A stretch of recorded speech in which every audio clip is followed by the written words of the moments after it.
네, 수도권 소재 교회발 집단 감염과 소모임 관련 확진이 잇따르고 있습니다. 방역 당국은 다시 한번 주말 종교 행사나 모임 등에서 방역 수칙 준수를 당부했는데요. 정부는 단계별 거리 두기 지침을 재정비할 예정입니다. 전문가와 오늘 관련 내용 짚어보겠습니다. 박민선 서울대병원 가정의학과 교수, 어서 오십시오. 네, 저희가 현재 수도권 교회 집단 감염 사례가 심상치 않습니다. 서울 관악구 소재 왕성교회 관련 감염자도 계속 늘어나고 있는데요. 어제 오후 5시 기준으로는 총 22명으로 확인이 됐습니다.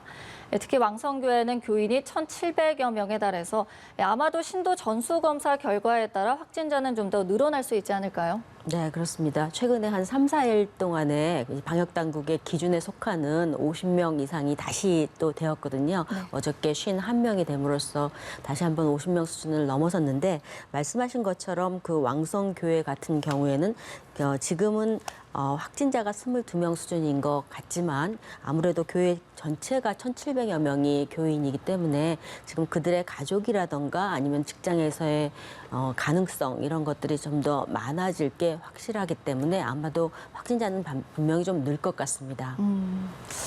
네, 또 경기 안양시에 있는 주 영광교회에서도 지금 현재 11명이 확진 판정을 받았는데요.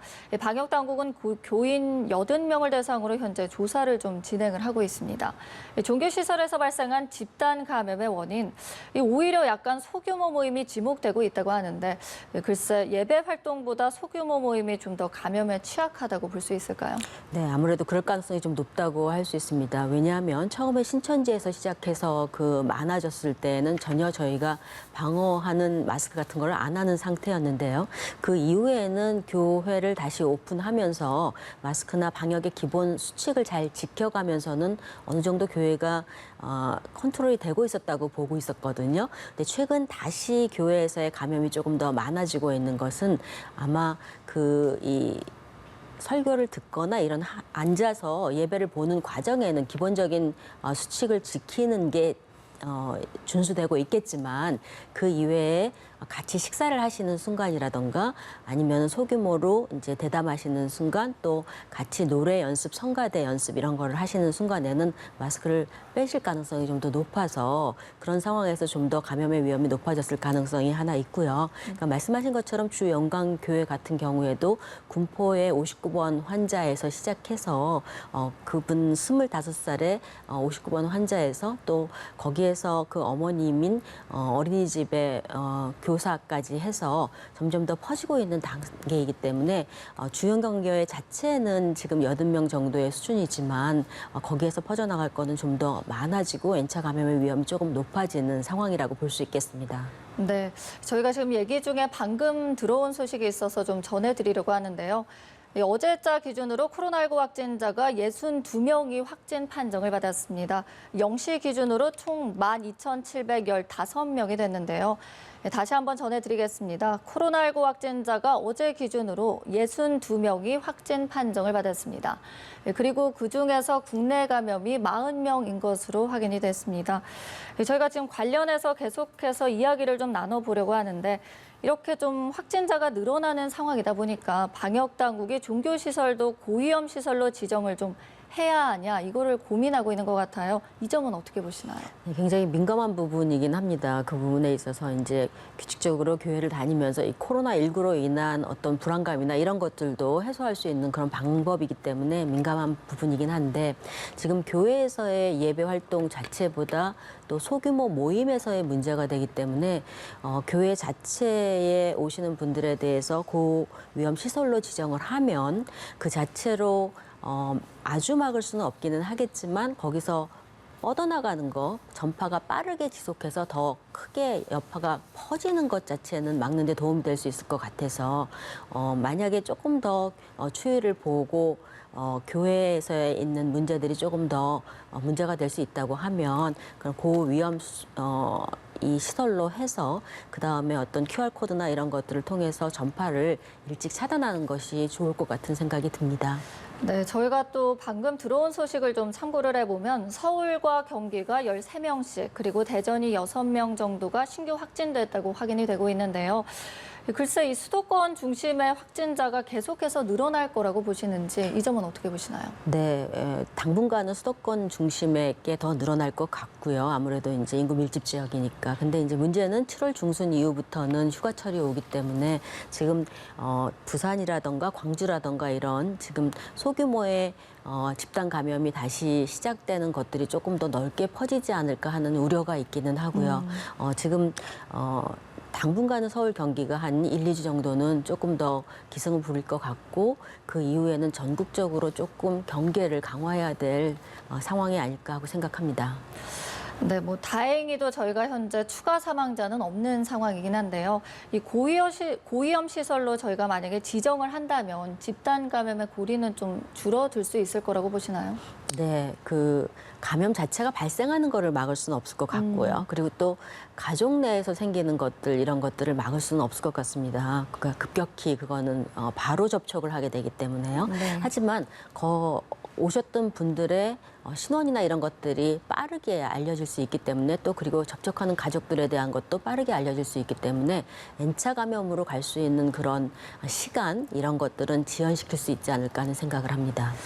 네, 알겠습니다. 이 정부가 이르면 또 오늘 거리 두기를 강화하거나 완화할 때 어떤 적용해야 할 기준을 확정해서 발표할 것으로 보이는데 그동안은 약간 단계 구분이 명확하지 않았고 또 단계별 방역 수칙도 세부적으로 나눠지지 않았다. 이런 지적이 좀 나왔는데 어떻게 보시나요? 네, 아마 이거는 지금 저희가 방역을 진행하는 이런 순간순간 스텝 바이 스텝으로 진행을 했기 때문에 그럴 수 있을 것 같은데요. 왜냐하면 처음에 고강도 사회적 거리두기에서 시작해서 네. 굉장히 컨트롤이 어느 정도 됐기 때문에 생활 방역으로 전환을 했었지 않습니까? 그런 상황에서 다시 또 증가하고 있기 때문에 고강도로 가기에 중간 수준에 대한 그런 것들이 아직 정의가 정확히 돼 있지 않아서 사실은 방역 당국에서는 어느 정도 이 정의를 두고 있기는 하지만 그 일반인들한테 그런 것들이 딱 다가오지 않기 때문에 이렇게 방역 그 기준이나 이런 것들이 조금 모호해진 것 같은 면은 있습니다. 특히나 또 요즘같이 더워지는 상황에서 기준을 안다고 하더라도 잘 지키지 못하는 그런 순간들이 생기기 때문에 네. 부분 어떤 고위험 시설이라든가 사람이 많이 갈 수 있는 시설에서 그런 것들을 정확하게 체크를 할 수 있다면 조금 더 방역에 도움이 될 것 같습니다.